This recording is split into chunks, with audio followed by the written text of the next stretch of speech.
It's pretty cool how it's just growing and coming right off the roof that fast, though. I don't think I've ever seen it just come off like that without just coming off and flying. Usually it just flies off the roof big time. This stuff is really wet.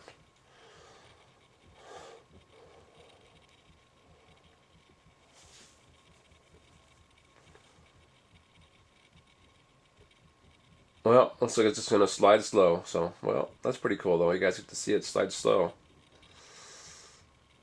It's something I don't see very often, is just watching it slide off like that, little by little. That is just so rare. Looks like it's speeding up.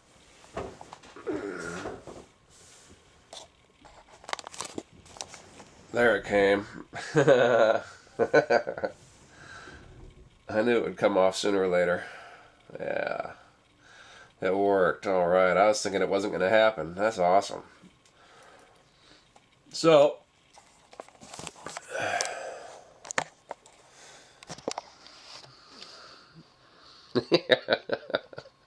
I actually had to run out, get the camera, run back in here, and jump on the bed to catch that before it fell. I'm glad I did, though. That's pretty cool. So, yeah, February 29th. And it's a good day. It's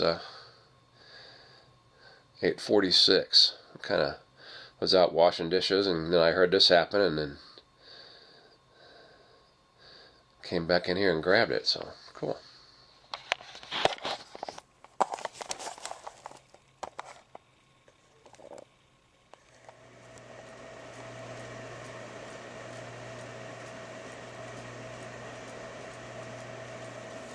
Yeah, I fill up the bird feeder.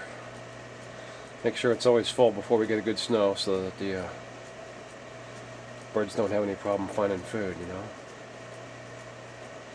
Because when we get a big old snow this time of year, sometimes you'll just, you know, they won't have anywhere to go, and they're just flocking to my front porch, and they sit underneath my front porch.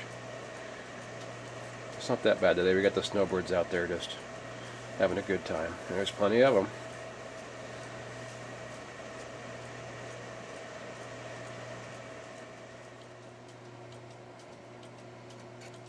Yeah, it's February 29th, 2012. Definitely a neat thing to see on these watches. On this one here, they have a second hand here, and then they have the chronograph second hand there. And then it's telling you up here, even though it's kind of buried, that's Wednesday, February 29th, because this big pointer here points to the 29.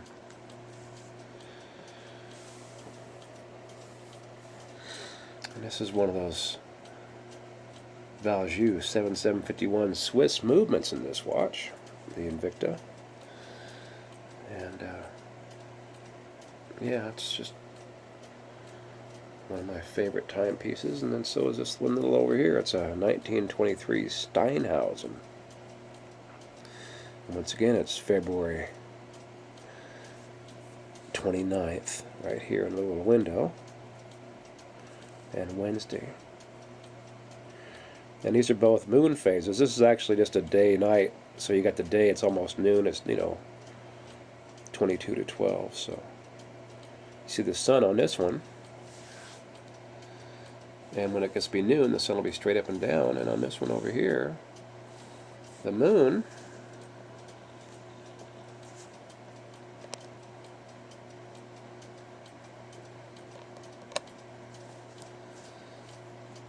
it's a little harder to see.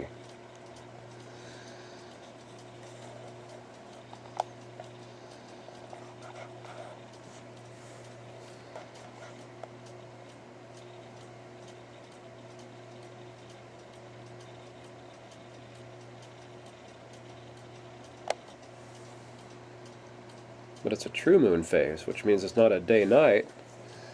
And we have a half moon today, and so you have a half moon showing here on the moon phase.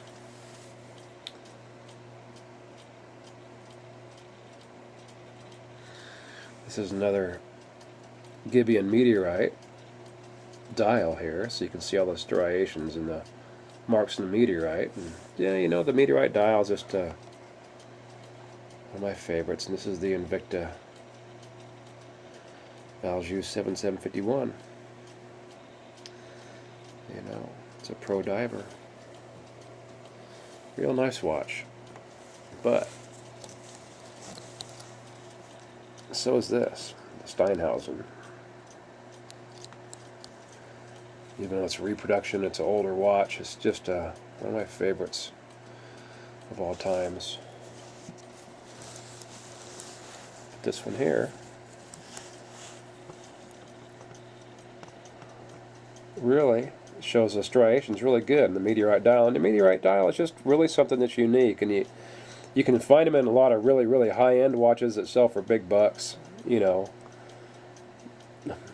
anywhere from thousands to hundreds of thousands of dollars. And this one here, you know, is just kind of a nice watch, you know. It's not brand new. I like the clad I've got on it. I've got it set up with the chainmail or the Omega mesh or whatever you want to call it. And it's just definitely not an everyday watch. This is a dress watch, but because it's automatic, what it's got is the winding mechanism back here, and you can see it turning, and that's what winds it. So as long as it's going around and around and around, every time you see that move, it's winding itself. And that's what makes it unique with Valjoux 7751.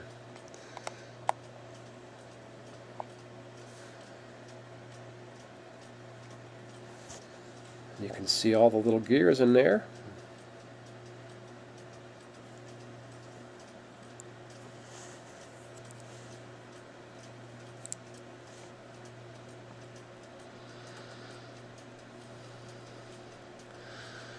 And the metal, you see, it's got that circular print that's pearlized.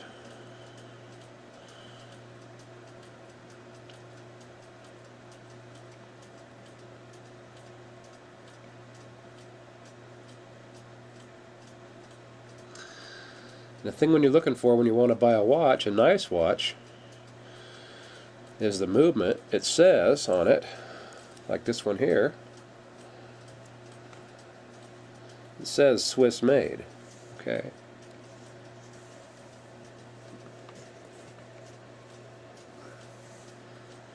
So you can see that it says Swiss made right here. And the 7751 automatic is the movement, so you see the 7751 right here on the back.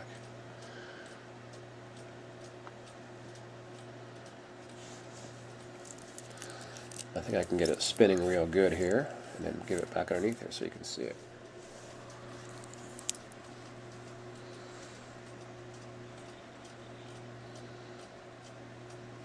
And that's winding at the same time.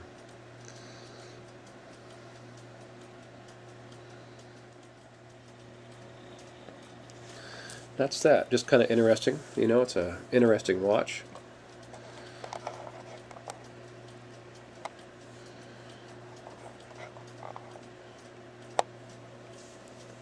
And so is the Steinhausen. The Steinhausen has the same type of winding, the movement, but doesn't have an open back that you can see that wind up.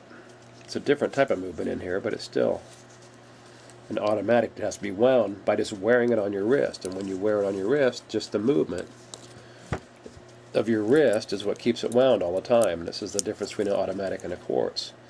Every time you move your wrist, every time you're just doing household chores, every little movement is just winding. And yeah, that's it for that. And this is living in the woods.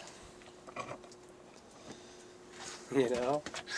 I mean, here I am, out here in my little log house, which would be considered a cabin by most people, because it's so small. But it's perfect for me, you know? I mean, I raised a family here, so it's plenty big. But yeah, what a beautiful day. Snow's coming down.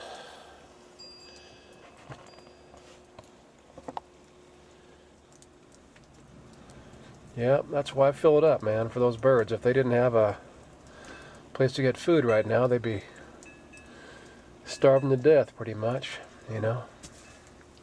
They make it, but I only put food out during the wintertime when it snows like this. Other than that, I let them do their own thing and migrate to where they want to go. But these snowbirds, they're here all year long. And yeah, years ago I didn't put out bird food and I found too many of them dead. So nowadays when it snows, I put the food out yesterday for them, you know. And it just it helps out, you know. I don't like having a bunch of dead birds around the house myself, so you know, I'll do what I can to keep them all alive.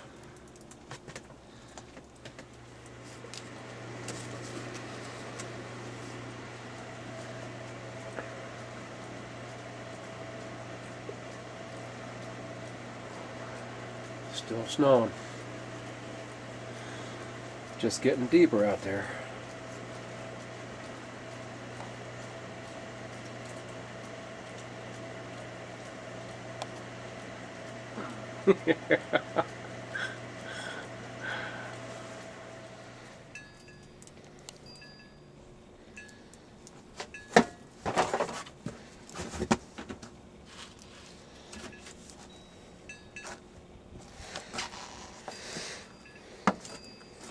Well, it stopped snowing.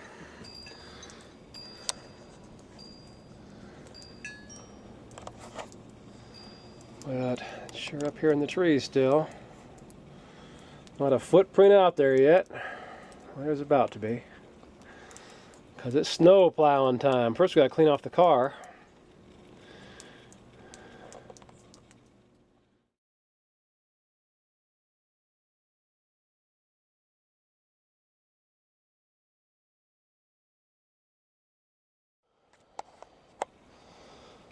Yeah.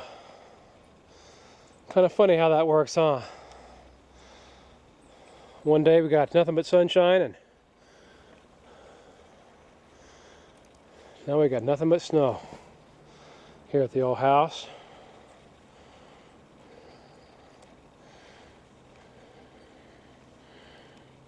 Beautiful.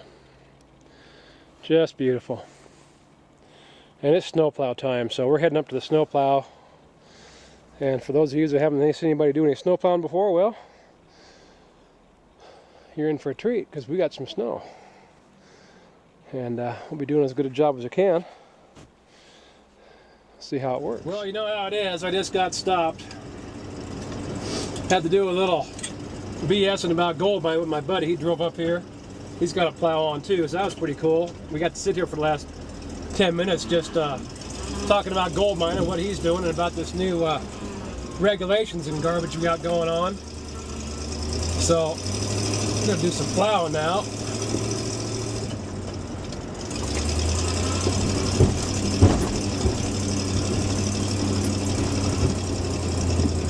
Snow plowing 101.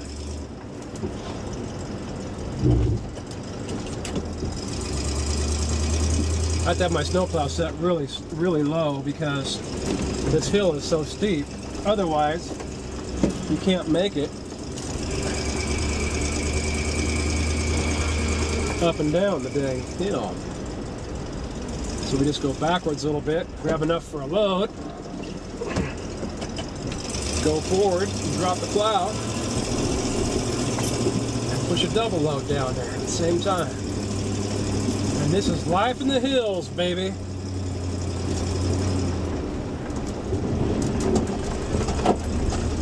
And I guess we got another, he said we got another 10 inches tonight and another 5 or 6 inches coming tomorrow. So we're going to have a couple feet of snow on the ground by tomorrow.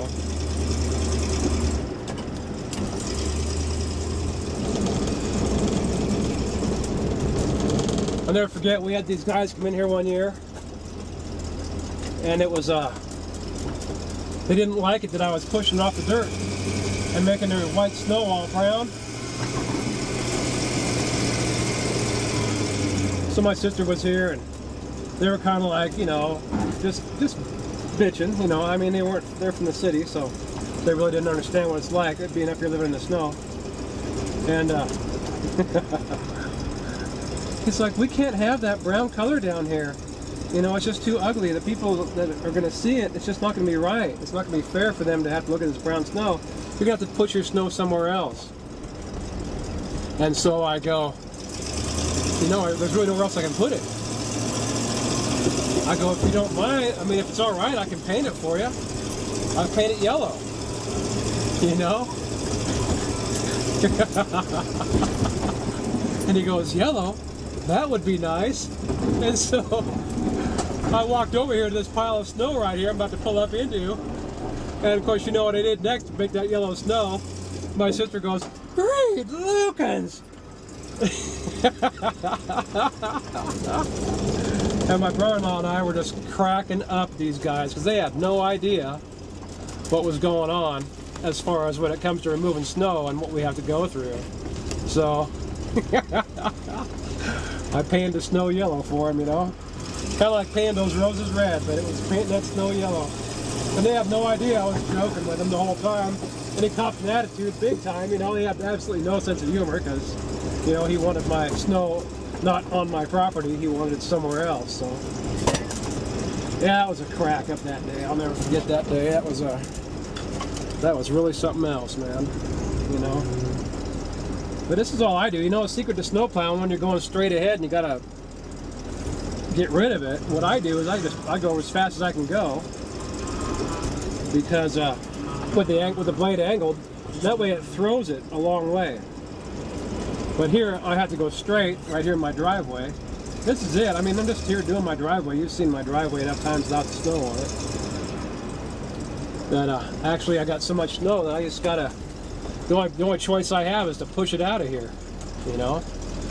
And I guess I could use new wiper blades too, but the only thing I ever use this for is plowing snow. Not like it ever hits the highway. You know.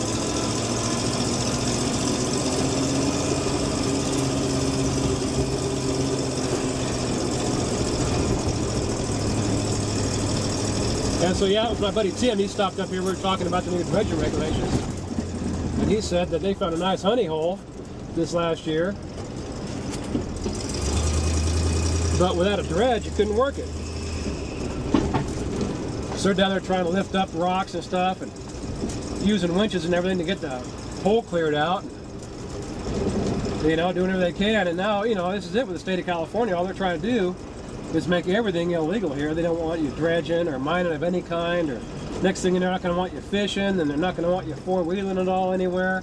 It's just one big conglomerate that people don't realize that once the dredging and gold mining is illegal, and once they get rid of this part, then it's going to be the next guys that are going out. And they've already started attacking the fishermen and the four-wheelers and stuff. I mean, look how many lands they've closed down since we were kids. I mean, when I was a kid up here, you could go anywhere, and now there's a gate across every single road, you know? Every single road. It's just ridiculous. And this is just how it is, man. I can't believe what's going on in the state of California these days. It's not just the Tahoe National Forest people. It's, you know, it's pretty much everybody. But I mean, they do have a big part of it, you know?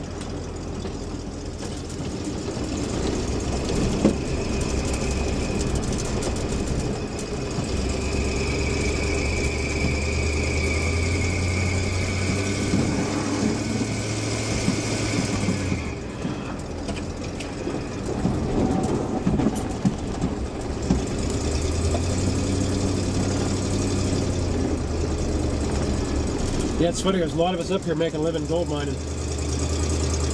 I mean, there's all kinds of us up here, and this is what we're doing. And a lot of us are doing okay, a lot of us are just barely making it, but you know what, it works. It's California back in the 30s in the Depression. There was an excellent book written, I can't remember the people's name now, but it was Beans and Bacon with a Gold Pan, and I would highly recommend that book to anybody to read. It was about a husband and wife, the Coffees. I can't remember their first names. It's been so many years since I read it. But it's a true story about, you know, how they made a living during the Depression, the Great Depression back in the 30s. And yeah, it's pretty neat. You know, it's probably one of the best books I read. And, you know, as far as it goes, it's a true story, you know, because it was told by, gosh, I can't remember. I think it was Roy Coffee or anyway, Mr. Coffee. and his wife, and just an incredible story, you know. Wonderful. I'm going to pull it out of 4-wheel drive here real quick. And let's do one scrape down the road for everybody.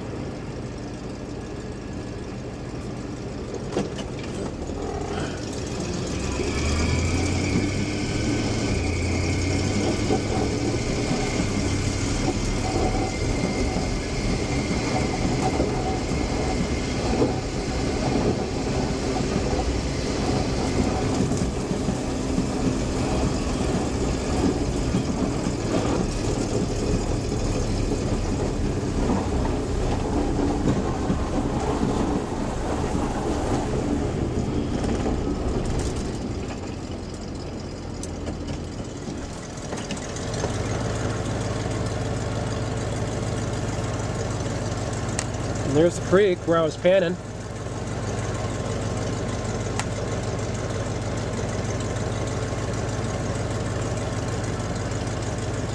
All frozen over and covered with snow. Well, we're going to throw a little more snow down there now because we're going to go really fast and hopefully push some of the snow down there and just have it fly into the creek, which is what I usually do every year. But it's really frozen over right now.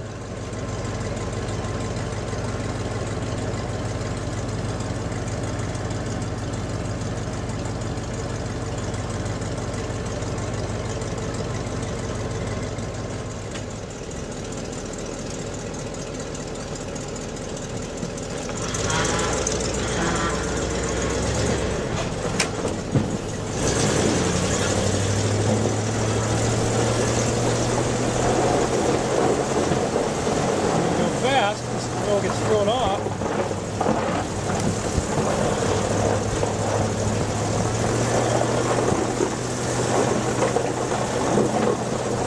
Throw that snow down into the river. That's what you want to do, is get rid of it. So the faster you can go, the better you throw the snow.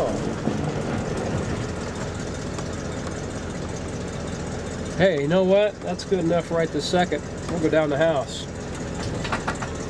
Reposition this camera again. Get it off my lap. There. Towards the house. And into a big old pile down below. I'll leave this little bit right here. And just drop the plow.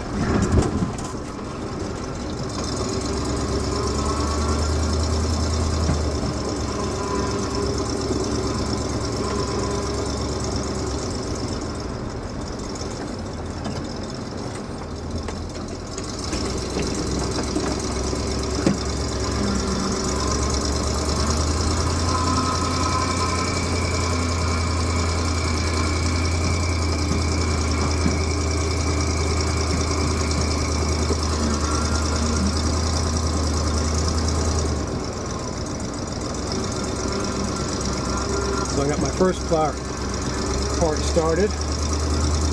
Yeah, you know, this is kind of snowplowing basics, I guess. I mean, most people don't have to plow snow, but we do. So I get that deep part. Same thing I did up there. I just took as much as the plow would handle. Then I come back and grab some more.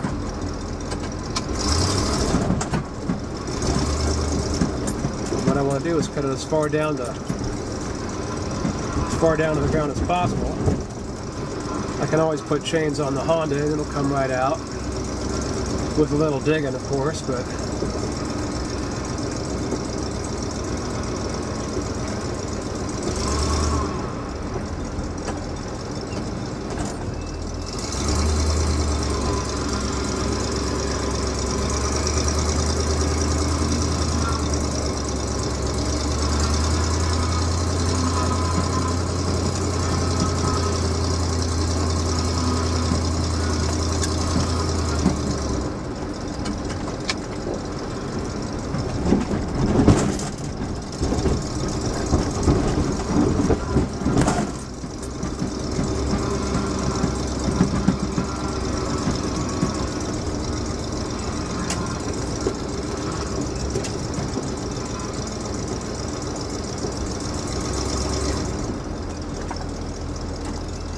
don't want to do is pull up onto the pile and then have the weight of the blade sitting there and have your front end drop into where your front tires are off the ground and you're held up by the blade in the air and you're stuck.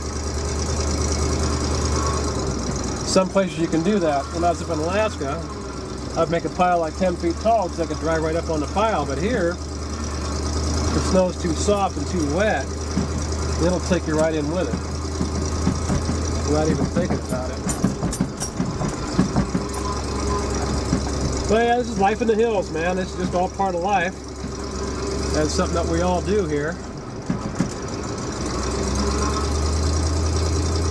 I mean, if I needed the money, I guess I could be making money doing this, maybe. But at this point in time, that's just not happening. And like I said, the only reason is I don't have this truck insured or registered or anything. It's just my personal plow for this year. I was going to register it back in November or December if we got enough snow to make it worthwhile. But here it is, February 29th, and we're not going to get a whole lot more snow, and it's not going to be worth it to register it this year again either, you know.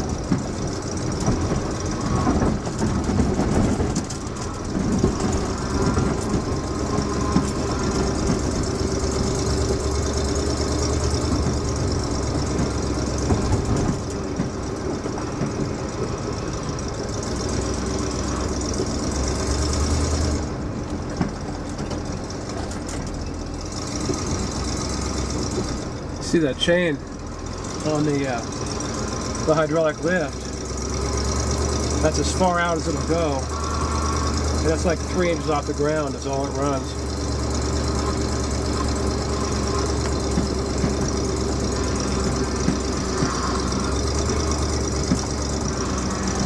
I keep it as close to the ground as possible to that big hill, because if you try and go over that hill with it raised up, then I mean, if the chain isn't out as far as it'll go, and you're going as low as you possibly can, it leaves a big old ice berm right in the center of the hill where it crests the top, and the snowplow just lifts up off the pavement. So it's a pretty nasty driveway sometimes. But we get by. It always works. I mean, I've been living here for, oh, let's see, it's 2012. And we moved in here full time in 1988.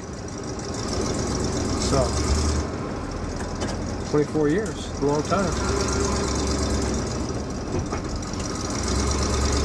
And that's it. Good enough. I can come back and hit this with a snowblower and get the stuff out from between the cars and everything. Take the Hummer out and get it cleaned off. But I don't think I'm going anywhere with the car today. So, you know what? Stop here for a second. Check it out. It's 4:20. So actually I came out here at like 3 o'clock.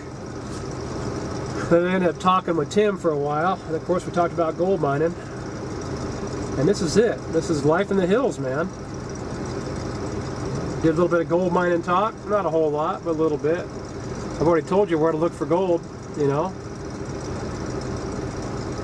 It's not just the inside bend. Gold is always where you find it, you know. And see, when worse comes to worse, I got this outhouse right here too. So we are a little outdoorsy here, you know.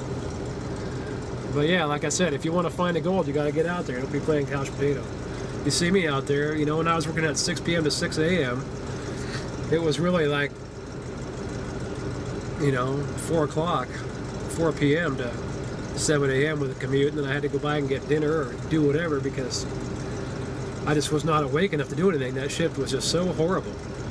You know, that place where I worked at, it was a good place to work till it shut down, but that shift, man, 24 years in that place. I was on day shift a good number of years. Those last 3 years I was doing that 6 p.m. to 6 a.m. or graveyard shift or relief shift, and it was tough. So, you know, you guys are sitting in here watching these movies and checking them out, and you're not out there, and, you know, it's raining and snowing and nasty outside. Well, that's a good thing, but, you know, if it's summertime and you're sitting in here and you know, wanting to do this, head on down to the Bear River Campground, or head on down to Mineral Bar, you know, the Auburn State Rec area. You know, it's wide open for anybody. And if you live down in Auburn, or, you know, anywhere in California, you've got the American, you got the Feather, you have the Bear, you have the Yuba, you know, you have the Consumnes. You have so many other rivers in California that all have gold in them, that there's no reason for you just to travel up to places that you see on my camera and stuff. But, you know, that's why I say Mineral Bar, because it's open to everybody, and people have been going down there for years. And, you know, Pioneer Mining is open back up again, and Heather's running it, and Frank's in there sometimes working, you know. And I went in there the other day and I bought some screens, and it worked out really good because he's in a different location. He's up by Auburn Outdoor Sports. He's actually splitting half that building with him. But it was nice to be able to sit in there and talk to my old buddy again. I hadn't been to his house in a while, you know, and you know, he went through hell there for a while, and he's doing really good now. Looks good. He's back in the business, and they're in a place that's not costing him anywhere near as much. It's snowing again, so I'll roll the window up. And yeah, it's good. So head on in there to Pioneer, man, and go check it out. It's right there. You got Auburn Outdoor Sports, so you can go look at guns and everything on one side. Then you go down to the left, just right there in the same building to the left, you got Pioneer Mining again. And yeah, that was a good thing. We sat in there, I saw him behind there, I just got a big old smile on my face, and I slammed that door. I tried to do my best to make him turn around and see who it was. The next thing you know, we had the chairs pulled out. We were just sitting out there BSing, and other people came walking in, and, you know, we sat there and had a good time. You know, it was good to see Frank back in business, and, you know, definitely put a smile on my face. It really did. So give them a call, open them up, you know, give them some business. They're not hurting, I don't think. People are starting to realize that they're back in business.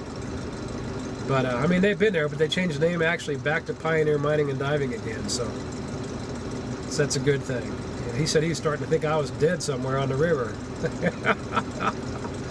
And, yeah, we've been friends for many years now. I mean, I bought dredge after dredge after dredge from him, including the 8-inch in 2006 that we were using in that 2006 video that I have on here. And then I bought that 4-inch Pro line from him, too, you know, that I have. And how many dredges have I bought from Frank over the years? I don't think it would be an exaggeration to say 10. You know? I mean, I bought a couple 2 inches off of them back in the day, a 2.5, 2 different 3 inches, or 3 different 3 inches from way back then.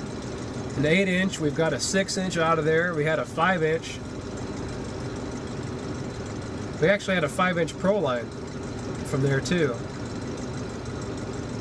So we had a 6-inch Pro line, a 5-inch Pro line, 2 4-inch Pro lines, a 2.5-inch Pro line, a 2.5-inch Keen, and 2 other 2-inch Keens, one with pontoons and one with the old inner tube style.